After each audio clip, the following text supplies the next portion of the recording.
Yeah, I think they're enjoying being in France, enjoying being part of the World Cup. It felt like a World Cup when we arrived at a hotel in Aix-en-Provence, not far from here. And I'm sure it'll feel like a World Cup when they get out and run at the stadium they're going to play on Sunday.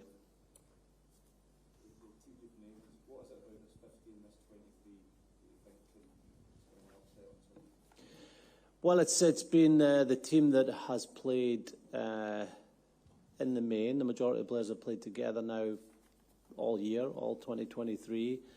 A couple of players missed the Six Nations, and Rory Darge and Darcy Graham, who are back fit, who've played in the warm-up games with us. And it's a team that deserves to go out there. They've earned the right to start in such an important fixture because of the way they've played and the way they've trained. We've built a lot of cohesion over the last 2 or 3 months by training with certain combinations week after week, and we've seen those benefits of doing that, the transfer in the warm-up games, and now it's about delivering our most complete game that we've done this year.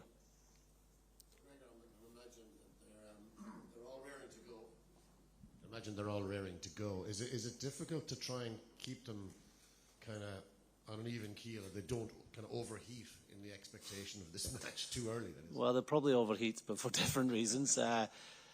Yeah, and that's a job of us as coaches, of the senior players that have been there before, to be calm, to calm others.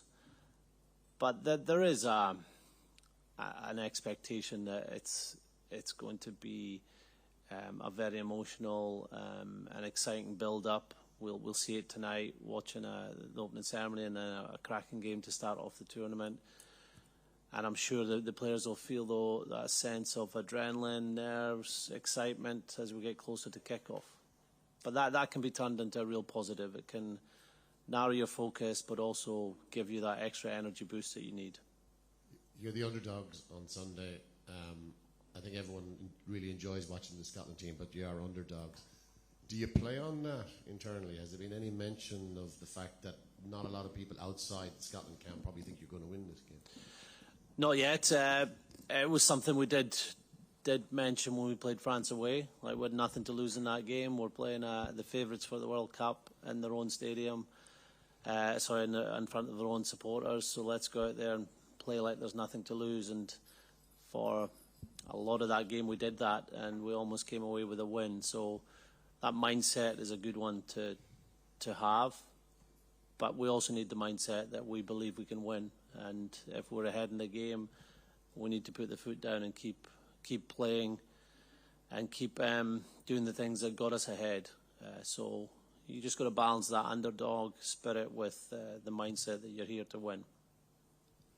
Gregor, it wasn't so long ago we used to talk about 6-2 splits on the bench being a bit of a gamble. Now maybe you might look at a 5-3 split that way. Can you talk through your thinking on that, why you went for 5-3 in the end? Yeah, a couple of reasons. We debated 6-2. We didn't debate 7-1, but we did debate 6-2. We've had 6-2 a couple of times this year. It was of benefit in Paris when we had a red card to Grant Gilchrist in the first 10 minutes. And we know with the flexibility of someone like Blair Kinghorn in our squad that we can go to 6-2. Felt for 2 reasons. One, that we want to bring on players that can make an impact and can help us win, players that can cover specific positions. And you are compromised if you go 6-2 and sit in the back line. So we didn't want that situation. And also we've got to be cognizant that Darcy Graham's just came back from an niggle, so is Blair Kinghorn. So you never know if players will end up getting injured, but we've had 2 players that have just came back into training this week, so we've got to make sure we cover that eventuality if it did happen. How big a concern or otherwise is Xander's recent lack of game time? No, he's fresh, so he's trained really hard, and we scrummed a lot. I don't believe that it affects props as much as maybe backline positions where getting touches in the ball, making defensive decisions in difficult positions. You need the match practice for that. Like Xander is very fit. His work is going to be in the set piece. It's going to be close quarters. And I see it as a bonus that he's been able to do more fitness work. We had our best scrummaging session of the campaign on Wednesday, and that was great. We've spent a lot of time on our scrums, and there's obviously been a key part of it. But with the loose heads we've got in our squad, competing hard against him, and the competition we have at tight head, he's had a lot of match fitness in terms of what he'll be doing at the weekend.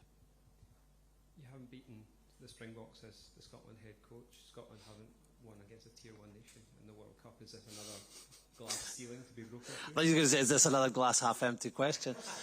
Yeah, it's obviously it's an opportunity for us. That's the way we look at it. There's big games in the World Cup. You have to play at your best to beat the best teams, but we see it as an opportunity. Gregor, what would success look like for Scotland at this tournament? Success, like delivering what we would believe we're capable of, and doing that for longer periods. But when you talk in those terms, you probably interpret, oh, that's attack.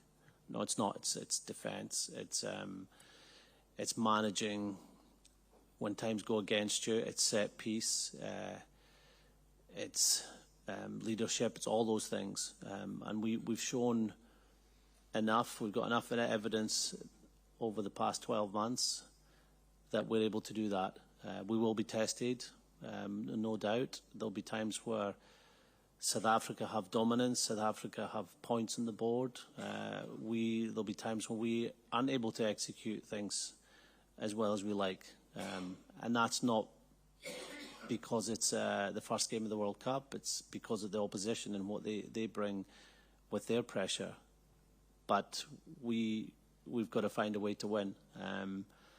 And that's what this World Cup is about, finding a way to win. So success is obviously winning.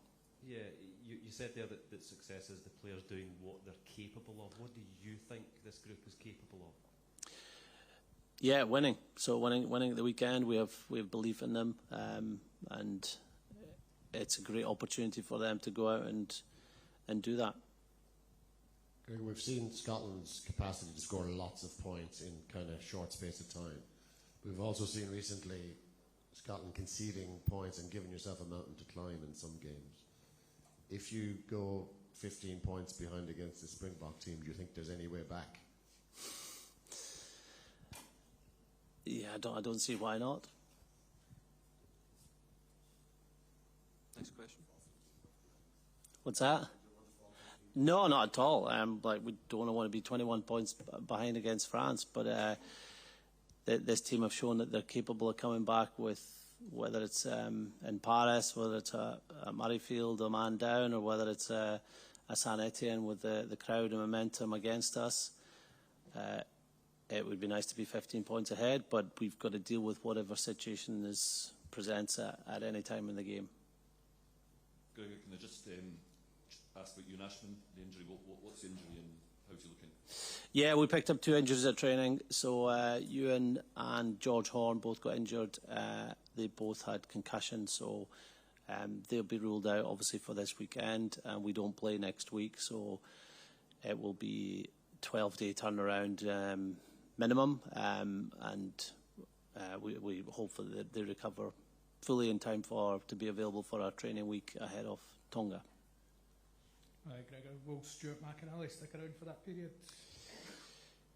We'll see. It's obviously important that Stuart came into the country just in case we have another injury to a hooker today or as we get closer to the game. It's obviously a specialised position in the front row that we must have cover, or we wouldn't be able to put out 14 players. Would have to go on uncontested scrums. So it's great that he's here. There are certain rules and regulations that he has to abide by. He can't train with the team. And he's here as a precaution. We will obviously hope that Dave and George get through today's training and at the weekend. and also that Ewan makes a full and quick recovery, and we don't need to make any changes to our squad. Last few questions, please. Gregor, it's a big day, in particular for Scotland and South African born players. Do they need to perhaps control their emotions a bit more tomorrow? Tomorrow or Sunday? Sunday. No, they're professional. They'll be looking forward to the game like any other of our team. It's the first game of the World Cup. Whether it's third World Cup for someone like VP Nel or first World Cup for Duan van der Merwe, they'll be looking forward to playing their best game. They're very much a part of us and our team, and they'll want to do their best for themselves, but also their teammates. You've got a lot of players in the squad that seem to be on a real upward curve and a really good vein of form at the moment, being spoken of as among the best in the world in their positions. How big an opportunity is this for them as a team and individually to showcase what they can do on the biggest stage of all? Yeah, it's the biggest opportunity you'll get. World Cup game, playing the world champions, and we believe we've been building to our best performance. And I know that's a continual journey, and we'll see it again as we go to the Tonga game. But really, this is where it will count for our players to deliver what they have been delivering in training and what they've been delivering in other games and games we've played this year. We've every faith and belief that they'll be able to do that. The Lions tour a couple of years ago, Finn came into the series in the final test against the Springboks and really made an impression with his style and really asked some big questions of the Springboks. Is that something you've looked at and referenced with him? No, we obviously played South Africa since then, and South Africa have played a number of games since then. I think Finn obviously just played in one of the tests off the bench, played very well. A lot of that was due to not only his skill execution and his vision, but also the quick ball that was produced. And we know that our effectiveness in attack is not down to the individuals we have in the back line, but it's down to the contact area, the speed of ball, the variety in our attack. So we ask questions of this defence in more than one or two ways, which then will allow someone like Finn to make easier decisions or see things that much quicker because the ball is coming fast and we have multiple threats. But no, the last sort of 6 months or 6 weeks even are more relevant to what South Africa are doing than 2 years ago.